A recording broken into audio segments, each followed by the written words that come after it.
Here we are again, folks. It's been such a pleasure. This is Team Fortress 2, and this is a gameplay commentary. I'm playing Engineer right now. That's the Rescue Ranger. It's a strange Rescue Ranger, thanks to one of my friends and the other Team Fortress 2, or not Team Fortress 2, other Target-acquired gaming admins, Lord Herbert Ninny-Bottoms. So thank you to him for that. Strange Rescue Ranger. Of course, I've got my ghastly gibbous on. Or sorry, ghastliest gibbous. Whatever. What I'm rolling out with is not the main topic of this video. What I want to talk about is actually Highlander teams. Mission begins in 10 So, seconds. and a lot of this advice I need to take myself. So this is kind of lessons that I've learned over the course of what has now become my first and second season, although my first season wasn't fully completed. One thing right off the bat, if you have coaches or mentors, listen to them. Take their advice to heart and execute on it. A lot of it's actionable, and all of it is good advice. It's how you execute on it that makes it good or bad. Because you can take somebody's advice and execute on it, and it could be absolutely horrendous execution. They'll come back and critique you and say, oh, I would have done this differently or this.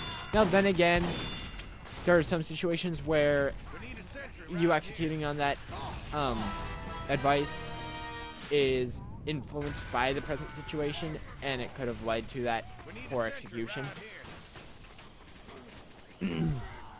So with that portion out of the way, let's just start from the beginning. When you're on a Highlander team, leaders are there for a reason. They're there to facilitate, meaning scheduling scrims, matches, building the team. And two, they're there to lead you. You don't go back on what they say, especially if you have no right to say, oh, you can be on the roster. That's happened to me before. No. Team leaders make the roster decisions, not the players. Well, the team leaders make the final decisions on who will be put on the roster or not. Team players can influence that. Putting in good words for people, but don't. If you're going to put in a quote-unquote good word for another player, don't be so pressing or over. I can't think of the word. Pressing or forward about it, I guess, is one way it could describe it. Forceful. There we go. Forceful. Don't be so forceful about it, because that will put a bad taste in the leader's mouth, and they would be less apt to select the person that you're suggesting to be added to the roster. Now, in terms of UGC, and I'm not sure how other teams, or other leagues, rather, facilitate skill levels. By the way, UGC, United Gaming Clans, and then there's also ESEA, which I don't remember offhand, and then there's ETF2L, which is a European Team Fortress 2 league. ESEA is still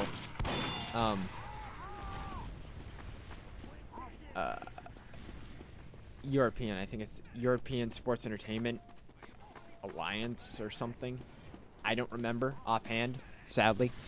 I should know that, but I guess I don't. But I'm going to focus mainly on UGC. UGC Highlander, at least. You have, at this point, now this will probably change in the future, I don't know. You've got Iron Blue, Iron Red, Steel Red, Steel Blue. So each div, there's a different bracket. And typically red is the higher skill set in that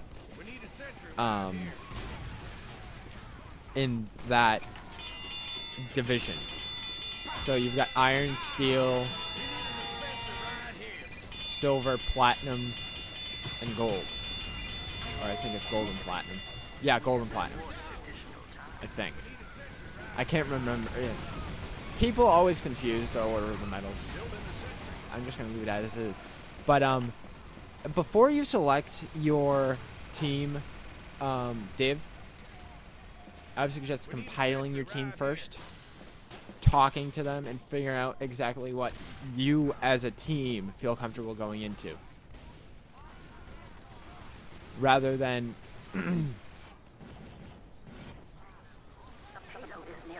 saying, okay, I'm going to build a team, and then saying, okay, we're going to go into steel, or we're going to go into gold.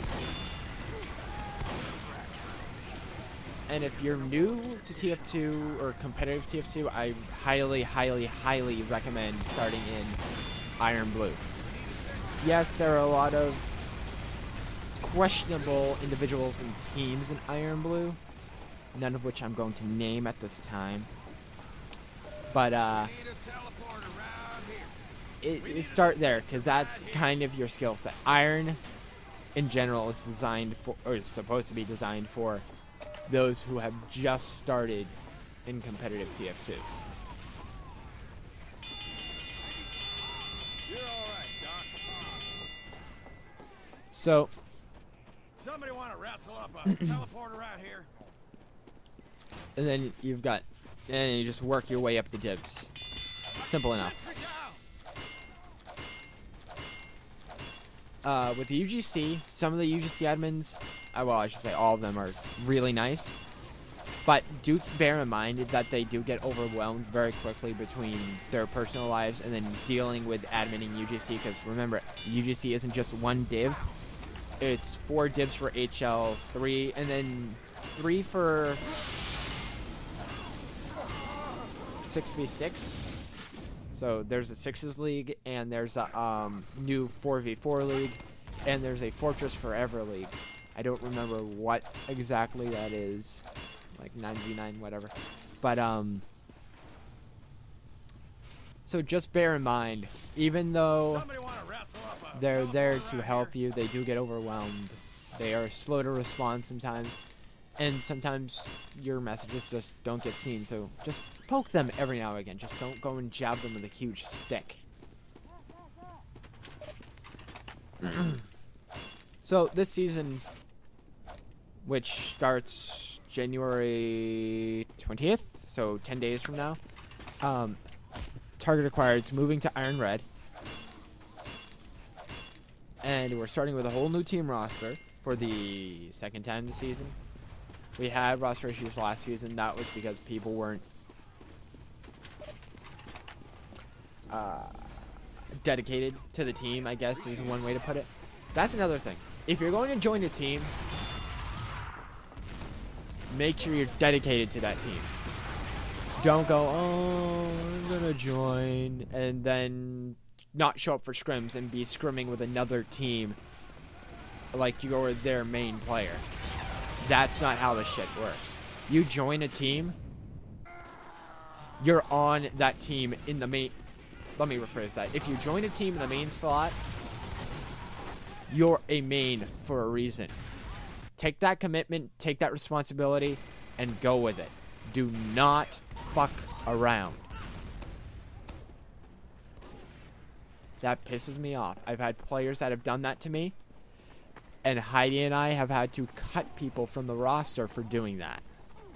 It's not acceptable at all, no matter what div or skill level you're in. Does not matter at all. It is unprofessional. UGC professional. I'm gonna get that comment. I know. It's unprofessional, and it makes you look bad. So if you're going to try out for Target Acquired and you make Target Acquired, save me the agony of, for lack of a better word, ranting you out. I've done that before. Heidi can attest to that. Saya, Ninny, and Groth, Lord Herbert Ninny Barbs, Ninny is his nickname. They can attest to that. dispenser And right anyone from the original Target Acquire team can attest here. We need a sentry to right me here. becoming, fine, I'll say it, bitchy. When you piss me off, you piss me off. Very rarely does it happen, but when it does, oh, may the Lord have mercy on you. And I'm not religious by any sense of the word. We need a dispenser right here. So that's just my thoughts. Right here. I want to know what you guys think in the comments. So I guess at this point, it's a matter of thanks for liking, commenting, and sharing. And until next time, I'm going to let this play out, and I'm going to bid you. I'm not going to bid you. Bon appetit! Julia Child. Yes, I am PBS Food Network. Anyways, side note. Aside. Pun not intended. Until we meet again. Good gaming. We need a sentry right here.